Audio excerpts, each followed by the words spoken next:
Stan Lee is still alive tonight. 90 years old, Stan Lee is still here with us. You know, I've known Stan for over 40 years, and Stan Lee to me is about power. This man has entertained us for over 70 years, writing, creating different comic characters. You know, he first came out with the whole comic book in 1962. I was 11 years old. And at that time, I was like a real-life Walter Mitty. I used to fantasize, read the whole comic book. I was fascinated with power.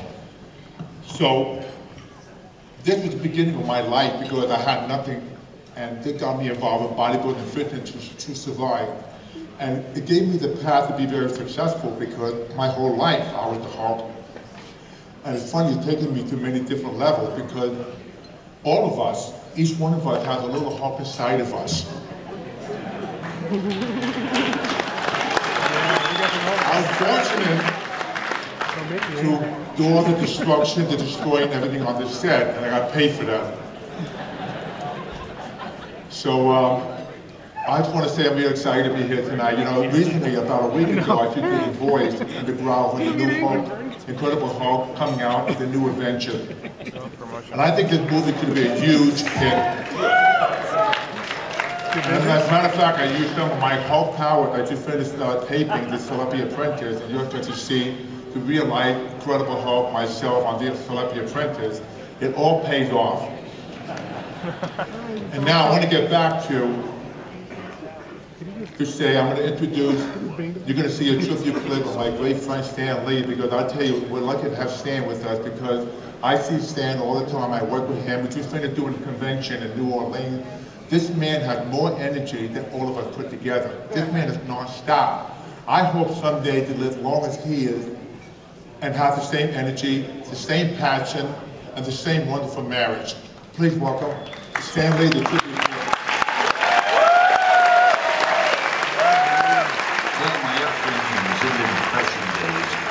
My mother and father slept in a couch in the living room that opened up into a double bed, and I slept in a little bedroom in a bed. I got into comics by accident when I heard there was a job open at Magazine Management.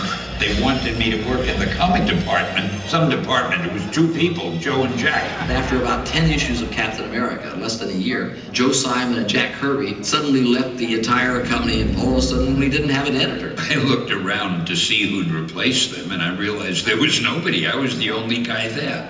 So the publisher, Martin Goodman, he said, do you think you can hold down the job of editor and art director and head writer until I get, you know, a real person? I was about, I don't know, 18. I said, sure, I can do it. After years of writing comics the way my publisher wanted me to, I told my wife, Jody, I wanted to quit. And then she gave me one of history's greatest pieces of advice. She said, why not write a book the way you want to do it? The worst that can happen, you'll be fired, but you want to quit anyway. So I wrote the Fantastic Four, my first plunge into uncharted waters, and I followed it with the next one. Then, feeling I was on a roll, I did Spider-Man and Iron Man. In all of them, emphasizing the things I cared about most, their personal problems and their private lives. Luckily, the book sold. Joni's suggestion had saved the day. Of course, one other thing also saved the day, and that thing was technology. You know, without the ability to create the fantastic special effects that bring our heroes and their powers so realistically to life, superhero movies would be far less exciting and colorful. So Marvel's success is obviously due to two amazing elements: today's plethora of special effects, and of course, my wonderful wife. Even at age 84, he's still coming up with ideas for superheroes for his new company, How Entertainment, purveyors of wonder. In the same way Stan's creations revitalize comics and revolutionize movies, he is reinventing himself with an expanded presence on all new digital platforms. The power of the internet and other new means of distribution will allow us instant, worldwide exposure of our digital comics and movies and give Stan greater interaction with his fans. People use a lot of superlatives describing Stan's characters. But as for Stan himself, he is truly one of the most imaginative, humble, and loving people I've ever met. And I'm grateful to be able to call such a wonderful human being my friend.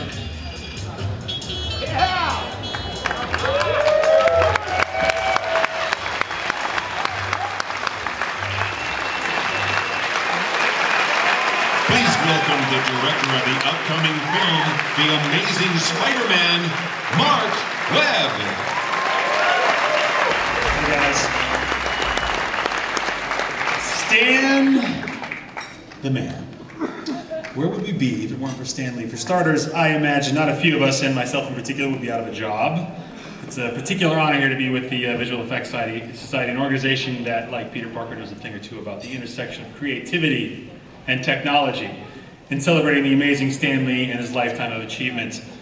There are very few things that can pull me away from working on The Amazing Spider-Man right now, but tonight is a rare moment to recognize someone who has given so many of us so much. I am sure that I speak for every single person in this room and fans around the world when I say thank you, Stan, for daring to imagine such extraordinary things.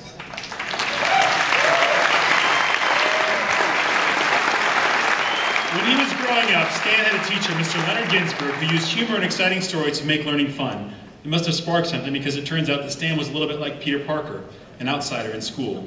Peter's power starts with a spider bite. Stan's began with a sharp pencil and the stick-figure comic strips he invented as a boy.